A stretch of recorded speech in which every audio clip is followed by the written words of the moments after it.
दोस्तों आपका स्वागत है आपके इस अपने यूट्यूब चैनल टारगेट एजुकेशन पे। दोस्तों आज हम अपनी इस वीडियो में मनोविज्ञान के कुछ क्वेश्चन पर डिस्कस करेंगे, जो क्वेश्चन बीएड बीटीसी या डीएलएड के एंट्रेंस एग्जाम में या फिर टेट सुपर टेट या फिर किसी भी टेट टीचर एलिजिबिलिटी टेस्ट में पूछे जाते हैं। तो चलिए देखते हैं वो कौन कौन से क्वेश्चन है। आप भी गेस कीजिएगा कौन सा इसका ऑप्शन सही हो सकता है। जिसे पहला क्वेश्चन है, क्रियात्मक अनुबंध का सिद्धांत किसकी देन माना जाता है। इसके क्रियात्मक अनुबंध का सिद्धांत किसकी देन माना जाता है। तो इसके चार ऑप्शन है, थॉर्नडाइक, पावलोव, स्किनर या फिर इनमें से कोई नहीं। तो दोस्तों आप भी गेस कीजिए यह क्या हो सकता है। क्रियात्मक अनुबंध का सिद्धांत किसकी देन माना जाता है। तो यह जो है थॉर्नडाइक, पावलोव ने नहीं दिया था, या फिर यह जो है स्किनर ने दिया था। तो थर्ड नंबर ऑप्शन सही है, स्किनर ने यह जो है क्रियात्मक अनुबंध का सिद्धांत दिया था। नेक्स्ट क्वेश्चन देखते हैं, जिन आदतों का संबंध मस्तिष्क से होता है वह कौन सी आदतें हो सकती है। गेस कीजिए कौन सी आदतें हो सकती है। यांत्रिक आदतें, नाड़ी मंडल, भावना संबंधित या फिर विचार संबंधित आदतें। तो हमारा यांत्रिक आदतें जो है, जिन आदतों का संबंध मस्तिष्क से होता है वह जो है नाड़ी मंडल संबंधित आदतें होगी। इसका सही ऑप्शन होगा सेकेंड, नाड़ी मंडल संबंधित आदतें, और सब गलत होगा। मस्तिष्क जो है हमारी नाड़ी से मिला रहता है और जो है नाड़ी मंडल संबंधित आदतें और सही ऑप्शन होगा। अगला क्वेश्चन देखते हैं, जब पूर्व प्राप्त अनुभव नवीन समस्या के हल करने में सहायक होता है वह है। जब पूर्व प्राप्त नवीन समस्या को हल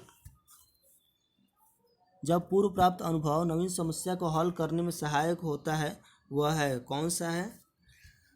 जो भी अनुभव हम प्राप्त करते हैं अपने पढ़ने में या फिर पढ़ाने में या फिर किसी भी क्षेत्र में सीखने में, जो भी अनुभव हम प्राप्त करते हैं, अगर किसी नवीन समस्या को वह हल करता है तो वह क्या कहलाता है, कौन सा स्थानांतरण कहलाता है। गेस कीजिए आप लोग भी यह क्या सही आंसर हो सकता है। चार ऑप्शन दिया हुआ है, ऋणात्मक, धनात्मक या एक पक्षी या फिर इनमें से कोई नहीं।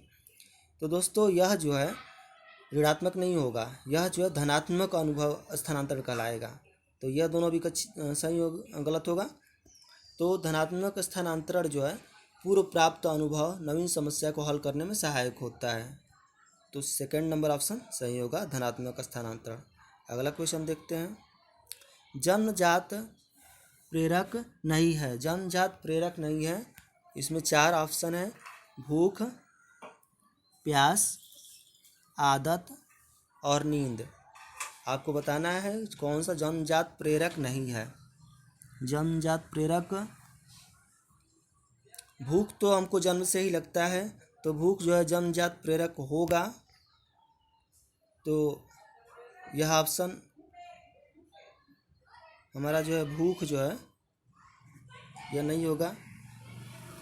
सेकंड, प्यास भी जन्मजात लगता है, हम जो है जन्म से ही प्यास का अनुभव होने लगता है, तो यह भी नहीं हो सकता है। और नींद भी हमें जन्म से ही लगती है, तो यह सही ऑप्शन होगा आदत। आदत जो है हमारा जन्मजात प्रेरक नहीं है, तो ऑप्शन नंबर सी सही हो जाएगा। जन्मजात प्रेरक नहीं है तो आदत, ऑप्शन नंबर 3 सी जो है आदत सही होगा। फ्रायड ने सबसे अधिक बल किस मूल प्रवृत्ति पर दिया था। फ्रायड ने किस मूल प्रवृत्ति पर सबसे अधिक बल दिया था। चार ऑप्शन है, देखिए, काम प्रवृत्ति, रचना प्रवृत्ति, संचय प्रवृत्ति या समूह प्रवृत्ति। दोस्तों आपको बताना है इसमें से कौन सा ऑप्शन सही होगा। तो रचना प्रवृत्ति नहीं है, यह जो है संचय प्रवृत्ति भी नहीं है, समूह प्रवृत्ति भी नहीं है। इसका सही ऑप्शन है काम प्रवृत्ति पर फ्रायड ने सबसे अधिक बल दिया था। काम भावना बच्चों में शैशवावस्था में ही विकसित हो जाती है, तो यह जो है फ्रायड ने सबसे अधिक बल काम प्रवृत्ति पर दिया था। अधिगम व्यवहार सिद्धांत के प्रतिपादक कौन है। बताइए, आप लोग गेस कीजिए कौन हो सकते हैं। और दोस्तों, इस तरह के वीडियो को आप लोग लाइक कीजिए, सब्सक्राइब कीजिए, अपने दोस्तों में शेयर कीजिए कि अधिक से अधिक लोगों को इसका फ़ायदा मिल सके। तो बताइए, ये 4 ऑप्शन है: कर्ट लेविन, मैकडूगल, फ्रायड या फिर क्लॉकहर्ट। इसका सही हल क्या होता है? अधिगम या व्यवहार सिद्धांत के प्रतिपादक कौन थे? तो इसके सही ऑप्शन होगा अधिगम तथा व्यवहार सिद्धांत के ऑप्शन। कर्क लेविन नहीं होंगे, मैकडूगल नहीं होंगे, फ्रायड भी नहीं है, यह क्लार्क हॉल जो है अधिगम या व्यवहार सिद्धांत के प्रतिपादक हैं। तो ऑप्शन नंबर डी सही होगा, क्लार्क हॉल। अगला क्वेश्चन देखते हैं। स्व अभिप्रेरक है स्वधारण अभिप्रेरक है। स्वधारण अभिप्रेरक कौन सा है? 3 ऑप्शन है: सामाजिक, व्यक्तिगत, बाह्य या फिर चेतावनी एवं आंतरिक। स्वधारण अभिप्रेरक यानी कि हमको अभिप्रेरणा, अपने से अभिप्रेरणा, तो वह जो है सामाजिक नहीं, स्व अपने से खुद हो रहा है, अभिप्रेरणा वो हो रही है, तो वह जो है कौन सा होगा देख लीजिए। सामाजिक नहीं होगा, समाज के लोग जब, व्यक्तिगत भी नहीं होगा, बाह्य भी नहीं होगा। इसका सही ऑप्शन होगा लास्ट वाला, चेतावनी एवं आंतरिक धारणा।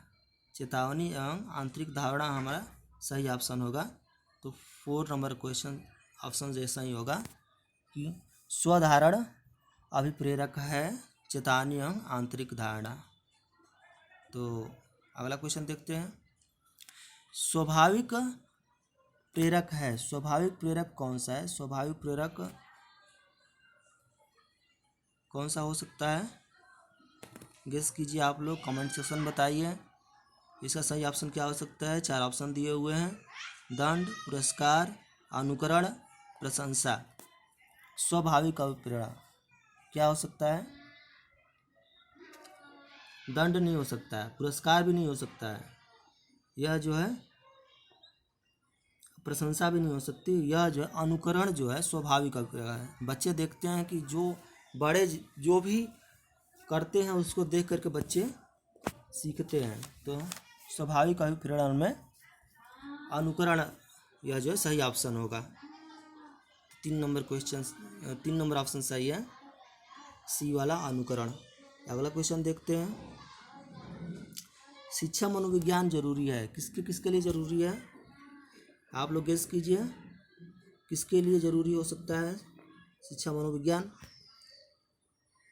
शिक्षक के लिए, छात्र के लिए, अभिभावक के लिए या सभी के लिए? तो दोस्तों, शिक्षा मनोविज्ञान ऐसे सब्जेक्ट है, ऐसा विषय है यह जो है कि यह जो है सबके लिए ज़रूरी है। शिक्षक के लिए भी, छात्र के लिए भी, अभिभावक के लिए भी, और यह जो तो यह तीनों सही हो सभी के लिए। क्योंकि दोस्तों, शिक्षा मनोविज्ञान से हमारी मनोवृत्तियों का पता चलता है कि हमारा रुझान किस में है, हमारे बच्चे का रुझान किस में है, हमारे छात्र का रुझान किस में है। तो यह जो है सबके लिए यह इम्पोर्टेंट है शिक्षा मनोविज्ञान।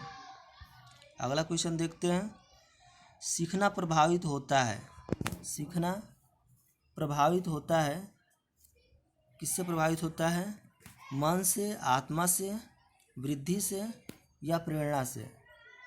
दोस्तों, सीखना जो है हमारा प्रभावित होता है प्रेरणा से। जब भी कोई हमको प्रेरित करता है कि नहीं तुम वह कर सकते हो, तुम ये चीज़ें कर सकते हो, तुम्हारे अंदर वो क्षमता है, तो हम अभी प्रेरित होते हैं। तो वह जो है सही ऑप्शन हमारा होगा प्रेरणा। प्रेरणा से हम प्रभावित होते हैं, सीखना हमारा प्रभावित होता है। अगला क्वेश्चन देखते हैं। आनुवंशिकता को सामाजिक रचना माना जाता है। आनुवंशिकता को सामाजिक रचना माना जाता है। इसमें 4 ऑप्शन हैं: प्राथमिक, स्थिर, गत्यात्मक या फिर गौड़। आपको बताना है सही ऑप्शन कौन सा होगा। आनुवंशिकता को सामाजिक रचना माना जाता है, किसकी रचना माना जाता है? तो दोस्तों, इसका सही आंसर होगा स्थिर माना जाता है। आनुवंशिकता को, जो आनुवंशिकता होती है स्थिर सामाजिक रचना मानी जाती है। वह जो है आनुवंशिकता मतलब जो है पिता और माता से जो गुण अवगुण प्राप्त होते हैं वह जो है आनुवंशिक होती है, वह जो है स्थिर होती है, स्थिर रचना मानी जाती है। सही ऑप्शन होगा स्थिर। अगला क्वेश्चन देखते हैं। संवेग में प्रवृत्ति होती है, संवेग में कैसी प्रवृत्ति होती है? तो 4 ऑप्शन है इसमें भी आप लोग गेस कीजिए, अनुमान लगाइए कि कौन सा ऑप्शन सही होगा। गतिशील, अनुमति, औचित या फिर स्थिरता। संवेग में कौन सी प्रवृत्ति होती है? तो दोस्तों संवेग हमेशा स्थिर प्रवृत्ति में होता है, संवेग में स्थिरता होती है और वह जो है जब भी जैसा माहौल होता है उस प्रकार का संवेग हमारा उत्पन्न हो जाता है।